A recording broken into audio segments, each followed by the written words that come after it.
നമസ്കാരം. എല്ലാ U K മലയാളികൾക്കും ഗുഡ് മോർണിംഗ് യു കെയുടെ മോർണിംഗ് ന്യൂസിലേക്ക് സ്വാഗതം.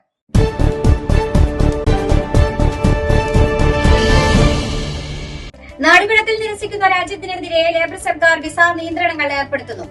കുറ്റവാളികളെയും നിയമവിരുദ്ധ കുടിയേറ്റക്കാരെയും തിരിച്ചെടുക്കുവാൻ വിസമ്മതിക്കുന്ന ഡെമോക്രാറ്റിക് റിപ്പബ്ലിക് ഓഫ് കോങ്കോയുടെ മേൽ സർക്കാർ ആദ്യമായി വിസ നിയന്ത്രണങ്ങൾ ഏർപ്പെടുത്തി. നാടുകടത്തിൽ നിരസിക്കുന്നത് തുടർന്നാൽ പ്രസിഡന്റ് ഉൾപ്പെടെ രാജ്യത്ത് നിന്ന് യാത്ര ചെയ്യുന്ന ആർക്കും പൂർണ്ണ വിസ നിരോധനം ഏർപ്പെടുത്തുമെന്ന് ആഭ്യന്തര സെക്രട്ടറി ഷബാന മുഹമ്മദ് കോങ്കോ സർക്കാരിന് മുന്നറിയിപ്പ് നൽകി. അക്രമാസക്തരായ കുറ്റവാളികളും ലൈംഗിക കുറ്റവാളികളും ഉൾപ്പെടെയുള്ള കുടിയേറ്റക്കാരെ തിരിച്ചെടുക്കുവാൻ വിസമ്മതിച്ചതിനെ തുടർന്നാണ് മധ്യ ആഫ്രിക്കൻ രാഷ്ട്രത്തിന് മുന്നറിയിപ്പ് നൽകിയത്. വിസ നിയന്ത്രണങ്ങൾ മറ്റ് രാജ്യങ്ങളെ സഹകരിക്കുവാൻ പ്രോത്സാഹിപ്പിക്കുമെന്നാണ് ആഭ്യന്തര ഓഫീസ് പ്രതീക്ഷിക്കുന്നത്. നാടുകടത്തൽ നിരസിച്ചതിന് മറ്റ് രണ്ട് ആഫ്രിക്കൻ രാജ്യങ്ങളായ അംഗോള, നമീബിയ എന്നീ രാജ്യങ്ങൾക്കെതിരെ ട്രംപ് ശൈലിയിലുള്ള ഉപരോധങ്ങൾ നേരിടേണ്ടി വരുമെന്ന് മുമ്പ് മുന്നറിയിപ്പ് നൽകിയിരുന്നു. അതിനുശേഷം അവർ സഹകരിക്കുവാൻ സമ്മതിക്കുകയായിരുന്നു. സ്കൂൾ, കോളേജ് പഠനം പൂർത്തിയാക്കുന്ന യുവാക്കൾക്ക് ദീർഘകാല ബാധ്യതകളില്ലാതെ സൈനിക സേവനത്തിന്റെ അനുഭവം നേടുവാൻ അവസരം നൽകുന്ന ഒരു ഗ്യാപ് ഇയർ പദ്ധതി ആരംഭിക്കുവാനൊരുങ്ങി സർക്കാർ. 25 വയസ്സിന് താഴെയുള്ളവരെ ലക്ഷ്യമിട്ടുള്ള ഈ പദ്ധതി സൈന്യം, റോയൽ നേവി, RAF എന്നിവയിൽ നിലനിൽക്കുന്ന ദീർഘകാല റിക്രൂട്ട്മെന്റ്, നിലനിൽപ്പ് പ്രശ്നങ്ങൾ പരിഹരിക്കുന്നതിനുള്ള ശ്രമങ്ങളുടെ ഭാഗമാണ്. ആദ്യഘട്ടത്തിൽ 150 പേരെ ഉൾപ്പെടുത്തി പദ്ധതി ആരംഭിക്കുമെന്ന് സർക്കാർ അറിയിച്ചു. അപേക്ഷകൾ സ്പ്രിംഗ് സീസണിൽ ആരംഭിക്കും. തുടർന്നുള്ള വർഷങ്ങളിൽ പ്രതിവർഷം 1000 യുവാക്കളിൽ പദ്ധതി വ്യാപിപ്പിക്കുവാനാണ് ലക്ഷ്യം. ഇത് ശമ്പളമുള്ള കോഴ്സായിരിക്കുമെന്ന് അറിയിച്ചിട്ടുണ്ടെങ്കിലും ശമ്പളത്തിന്റെ കൃത്യമായ തുക ഇതുവരെയും പ്രഖ്യാപിച്ചിട്ടില്ല. ഈ പദ്ധതിയിലൂടെ യുവാക്കൾക്ക് അവിശ്വസനീയമായ കഴിവുകളും പരിശീലനവും നൽകുമെന്ന് പ്രതിരോധ സെക്രട്ടറി ജോൺ ഹീലി പറഞ്ഞു. എന്നാൽ പദ്ധതിയിൽ ആരംഭഘട്ടത്തിൽ ഉൾപ്പെടുത്തുന്ന യുവാക്കളുടെ എണ്ണം വളരെ കുറവാണെന്ന് ചൂണ്ടിക്കാട്ടി കൺസർവേറ്റീവ് പാർട്ടി വിമർശനം ഉന്നയിച്ചു. ആശുപത്രി മോർച്ചറിയിലെ കുഴപ്പത്തെ തുടർന്ന് തെറ്റായ മൃതദേഹം സംസ്കരിച്ച സംഭവത്തിൽ NHS ക്ഷമാപണം നടത്തി. ക്വീൻ എലിസബത്ത് യൂണിവേഴ്സിറ്റി ആശുപത്രിയിലാണ് ഈ ഗുരുതര പിഴവ് ഉണ്ടായത്.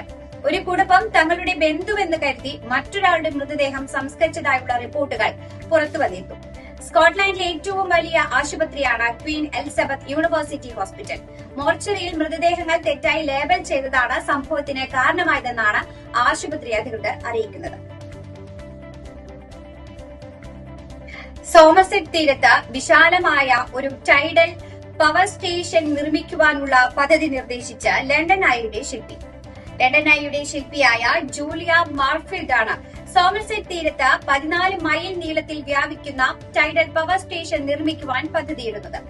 രാജ്യത്തെ AI സാങ്കേതിക വിദ്യയുടെ വ്യാപക ഉപയോഗം മൂലം ഉയരുന്ന വൈദ്യുതി ആവശ്യകത നിറവേറ്റുന്നതിന് ഈ പദ്ധതി സഹായകരമാകുമെന്നാണ് വിലയിരുത്തൽ. ഇതോടൊപ്പം ബ്രിസ്റ്റൽ ചാനലിന് മുകളിലൂടെ സൈക്ലിസ്റ്റുകൾക്ക് സഞ്ചരിക്കാവുന്ന പ്രത്യേക റേസ് ട്രാക്കും പദ്ധതിയുടെ ഭാഗമായിരിക്കും. 11 ബില്യൺ പൗണ്ട് ചെലവ് പ്രതീക്ഷിക്കുന്ന ഈ പദ്ധതി മൈൻഹെഡിൽ നിന്ന് വാച്ചറ്റ് വരെ വളരെ വളഞ്ഞ ആകൃതിയിൽ നിർമ്മിക്കുവാനാണ് നിർദ്ദേശം. ബ്രിസ്റ്റൽ ചാനലിൽ സ്ഥാപിക്കുന്ന 125 ജലാന്തർ ടർബൈനുകൾ വഴി വൈദ്യുതി ഉൽപ്പാദിപ്പിക്കുവാനാണ് ലക്ഷ്യം. മികച്ച കരിയർ തേടി ബ്രിട്ടനിലേക്ക് ഇന്ത്യൻ ഡോക്ടർമാർ കൂട്ടത്തോടെ രാജ്യം വിടുന്നതായും ഓസ്ട്രേലിയ അടക്കമുള്ള രാജ്യങ്ങളിലേക്ക് ചേക്കേറുന്നതായും റിപ്പോർട്ടുകൾ. കുറഞ്ഞ ശമ്പളവും കടുത്ത കുടിയേറ്റ നിയമങ്ങളുമാണ് ഇതിന് പ്രധാന കാരണമായി ചൂണ്ടിക്കാണിക്കുന്നത്. ബ്രിട്ടന് പകരം ഓസ്ട്രേലിയയിലേക്കും മിഡിൽ ഈസ്റ്റിലേക്കുമാണ് ഡോക്ടർമാർ ചുവടുമാറുന്നത്. ഇന്ത്യൻ ഗവൺമെന്റ് പുറത്തുവിട്ട കണക്കുകൾ പ്രകാരം ഇന്ത്യൻ ആരോഗ്യ പ്രവർത്തകർക്ക് UK അനുവദിക്കുന്ന വിസകളിൽ കഴിഞ്ഞ വർഷം വൻ കുറവാണ് ഉണ്ടായിട്ടുള്ളത്. നഴ്സുമാരുടെ വിസയിൽ ഏകദേശം 79%, ഡോക്ടർമാരുടെ വിസയിൽ 67% കുറവാണ് രേഖപ്പെടുത്തിയത്. മികച്ച ജീവിത നിലവാരവും കുറഞ്ഞ നികുതി നിരക്കും വാഗ്ദാനം ചെയ്യുന്ന ഓസ്ട്രേലിയയെയും ഗൾഫ് രാജ്യങ്ങളെയുമാണ് ഇന്ത്യൻ ഡോക്ടർമാർ ഇപ്പോൾ കൂടുതൽ ഇഷ്ടപ്പെടുന്നത്. മെൽബണിൽ നടന്ന ആഷസ് പരമ്പരയിലെ 4ാം ക്രിക്കറ്റ് ടെസ്റ്റിൽ ഇംഗ്ലണ്ടിന് വിജയം. 4 വിക്കറ്റിന്റെ ജയമാണ് ഇംഗ്ലണ്ട് നേടിയത്. ആദ്യ ദിനം ഇരു ടീമുകളിലെയും 10 വിക്കറ്റുകൾ വീണ മത്സരത്തിൽ 2ാം ദിനത്തിൽ ഓസ്ട്രേലിയ 2ാം ഇന്നിംഗ്സിൽ 132 റൺസിന് ഓൾ ഔട്ടായിരുന്നു. 42 റൺസിന്റെ ഒന്നാം ഇന്നിംഗ്സ് ലീഡുമായി ഇറങ്ങിയ ഓസീസിന് ആകെ 174 റൺസിന്റെ ലീഡാണ് ഉണ്ടായിരുന്നത്. ഇംഗ്ലണ്ട് അത് 6 വിക്കറ്റ് നഷ്ടത്തിൽ മറികടന്നു. ആഷസ് പരമ്പരയിലെ ആദ്യ 3 മത്സരവും വിജയിച്ച് ഓസീസ് നേരത്തെ തന്നെ പരമ്പര ഉറപ്പിച്ചിരുന്നു. ഇംഗ്ലണ്ട് ഈ മത്സരം ജയിച്ചതോടെ പരമ്പര 3-1 എന്ന നിലയിലായി. ജനുവരി 4 മുതലാണ് അവസാനത്തെ ടെസ്റ്റ് മത്സരം. Great Britain Syro Malabar evangelisation commission London റീജിയന്റെ നേതൃത്വത്തിൽ ഡിസംബർ 31-ന് വാൽതാം സ്റ്റോയിൽ കൃതജ്ഞതാബലിയും പുതുവത്സര സമർപ്പണ ശുശ്രൂഷകളും സംഘടിപ്പിക്കുന്നു. തിരുകർമ്മങ്ങളിൽ ലണ്ടൻ റീജിയണൽ ഇവാഞ്ചലൈസേഷൻ കമ്മീഷൻ ഡയറക്ടറും പ്രശസ്ത ധ്യാനഗുരുവുമായ ഫാദർ ജോസഫ് മൂക്കാട്ട്, ഇവാഞ്ചലൈസേഷൻ കമ്മീഷൻ ചെയർപേഴ്സണും കൌൺസിലറും പ്രശസ്ത തിരുവചന പ്രഘോഷകയുമായ സിസ്റ്റർ ആൻ മരിയ എന്നിവർ സംയുക്തമായി നേതൃത്വം വഹിക്കും.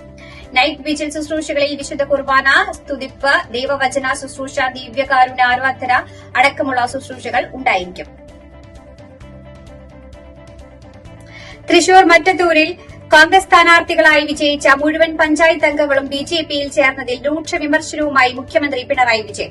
ഒറ്റച്ചാട്ടത്തിന് ബിജെപിയിൽ എത്തുവാൻ തക്കം പാർത്തിയിരിക്കുന്ന പാർട്ടിയാണ് കോൺഗ്രസ് എന്ന് മുഖ്യമന്ത്രി പറഞ്ഞു. മരുന്നിന് പോലും ഒരാളെ ബാക്കി വയ്ക്കാതെ ബിജെപി അവരെ അങ്ങെടുത്തുവെന്നും കേരളം പരിചയിച്ച രാഷ്ട്രീയ കാഴ്ചയല്ലാതെന്നും മുഖ്യമന്ത്രി വിമർശിച്ചു. 2016-ൽ അരുണാചൽ പ്രദേശിൽ നടന്ന കോൺഗ്രസ് എംഎൽഎമാരുടെ കൂറുമാറ്റവും 2021-ൽ പുതുച്ചേരിയിൽ എൻഡിഎ അധികാരത്തിലെത്തിയതുമടക്കം ചൂണ്ടിക്കാട്ടിയാണ് മുഖ്യമന്ത്രിയുടെ വിമർശനം. ഓഫീസ് തർക്കത്തിൽ നിന്നും പിന്നോട്ടടിച്ച Sasthamangalam councillor Sreelekha. Vattiyoorkavu MLA V K Prashanth 3-4 മാസം നിലവിലെ കെട്ടിടത്തിൽ തുടരുന്നതിന് തനിക്ക് പ്രശ്നമില്ലെന്ന് ശ്രീലേഖ പറഞ്ഞു. ഒഴിയണമെന്നാവശ്യപ്പെട്ട് എംഎൽഎ ഓഫീസിലെത്തി പ്രശാന്തിനെ കണ്ടതിന് പിന്നാലെയാണ് ശ്രീലേഖ ആവശ്യത്തിൽ മയപ്പെട്ടത്. 2026-ൽ നിയമസഭാ തെരഞ്ഞെടുപ്പിൽ കോൺഗ്രസിൽ തലമുറ മാറ്റം ഉണ്ടാകുമെന്ന് പ്രതിപക്ഷ നേതാവ് വി ഡി സതീശൻ. സ്ഥാനാർത്ഥികളിൽ തലമുറ മാറ്റം ഉണ്ടാകുമെന്നും യുവാക്കൾക്കും സ്ത്രീകൾക്കും 50% ടിക്കറ്റുകൾ നൽകുമെന്നും പ്രതിപക്ഷ നേതാവ് പറഞ്ഞു. ഇംഗ്ലീഷ് ദിനപത്രമായ ഇന്ത്യൻ എക്സ്പ്രസിന് നൽകിയ അഭിമുഖത്തിലാണ് വി ഡി സതീശൻ ഇക്കാര്യം വ്യക്തമാക്കിയത്. പാലക്കാട് ചിറ്റൂരിൽ നിന്നും ഇന്നലെ കാണാതായ സുഹാൻ എന്ന 6 വയസ്സുകാരന്റെ മൃതദേഹം കണ്ടെത്തി. 21 മണിക്കൂർ നീണ്ട തെരച്ചിലിനൊടുവിലാണ് കുട്ടിയുടെ മൃതദേഹം കണ്ടെത്തിയത്. കുട്ടിയുടെ വീട്ടിൽ നിന്ന് 300 മീറ്റർ ദൂരെയുള്ള കുളത്തിലാണ് മൃതദേഹം കണ്ടെത്തിയത്. നാട്ടുകാരാണ് കുളത്തിന് നടുവിൽ മൃതദേഹം വെള്ളത്തിൽ പൊങ്ങിക്കിടക്കുന്ന നിലയിൽ കണ്ടത്. ഇത്രയും ദൂരം കുട്ടി എങ്ങനെ എത്തിയെന്നതിൽ ദുരൂഹതയുണ്ട്. മൃതദേഹം പാലക്കാട് ജില്ലാ ആശുപത്രിയിലേക്ക് മാറ്റിയിട്ടുണ്ട്. സംഭവത്തിൽ പോലീസ് വിശദമായ അന്വേഷണം നടത്തുമെന്ന് ചിറ്റൂർ നഗരസഭാ ചെയർമാൻ സുമേഷ് അച്യുതൻ ആവശ്യപ്പെട്ടു. ഇതോടുകൂടി വാർത്താ ബുള്ളറ്റിൻ ഇവിടെ അവസാനിക്കുകയാണ്. എല്ലാ പ്രേക്ഷകർക്കും നല്ലൊരു ദിനം ആശംസിക്കുന്നു. കൂടുതൽ വാർത്തകളുമായി നാളെ കണ്ടുമുട്ടാം. എല്ലാവർക്കും നന്ദി, നമസ്കാരം.